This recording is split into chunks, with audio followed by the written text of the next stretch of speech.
Na Department of Transportation at Toll Regulatory Board nakikipag-ugnayan na sa operator ng Skyway para sa libreng toll fee sa pagsisimula iyan ng EDSA rebuild. Ito naman ang Metropolitan Manila Development Authority nililinaw ang magiging proseso sa pag-contest ng mga drivers kung mahuli man sa NCAP. Narito ang mga balita sa pag-uulat ni Bombo Isa Cotonera.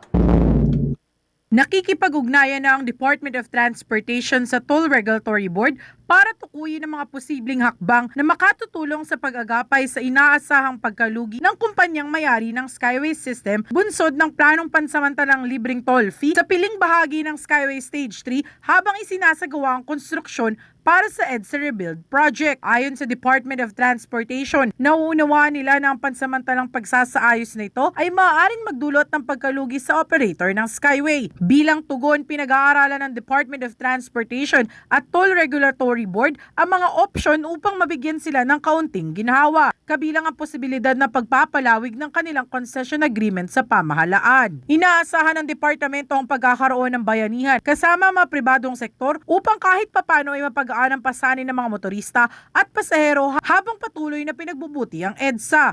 Ang Toll Regulatory Board sa tulong ni SECMANI, ng DOTR at ng iba pang ahensya ng gobyerno at sa tulong na rin ng San Miguel Corporation, gagawin nating libre ang toll sa Skyway, Stage 3. Yung segment lang kung saan ididetour yung mga sasakyan na hindi na sila kailangan dumaan ng EDSA, aakyat na lang sila sa Skyway. No? So, ipa-finalize na natin yan in the coming weeks and months. Kasi hindi pa naman yan kailangan gawin now kasi magmo-mobilize pa lang naman ang DPWH. Pero kapag nagsimula na yung kasagsagan ng construction, maybe in a month or so, sometime maybe in July or August, yan, magsisimula na tayong maglibre ng toll sa Skyway. Samantala, sa iba pang balita, nilinaw ni Metropolitan Manila Development Authority Chairman Romando Artes na may contest mechanism pagdating sa No Contact Apprehension Policy o NCAP. Ito ay kasunod ng pangamba ng publiko na paano kung hindi ang mismong may-ari ng sasakyan ang nahuli at ipinadrive lang ito. Ayon kay Artes, kailangan nilang magpasa ng affidavit na magpapaliwanag sa sitwasyon at dapat may kopya ng lisensya. Anya, ito ay kakailanganin ng hearing upang matiyak na hindi talaga siya ang driver na nag-violate. Dagdag pa niya, hindi na makakaya kung lalagyan pa ng facial recognition feature ang AI cameras na ginagamit sa NCAP. Meron naman po kaming mechanism na pwedeng i-contest or i-clarify ng vehicle owner yung huli at ma-charge sa driver yung violation. Kailangan lang po mag-file sila sa amin ng affidavit na si A ang nagmamaneho nung time na nag-violate. Ito po yung copy ng lisensya niya, naka-attach.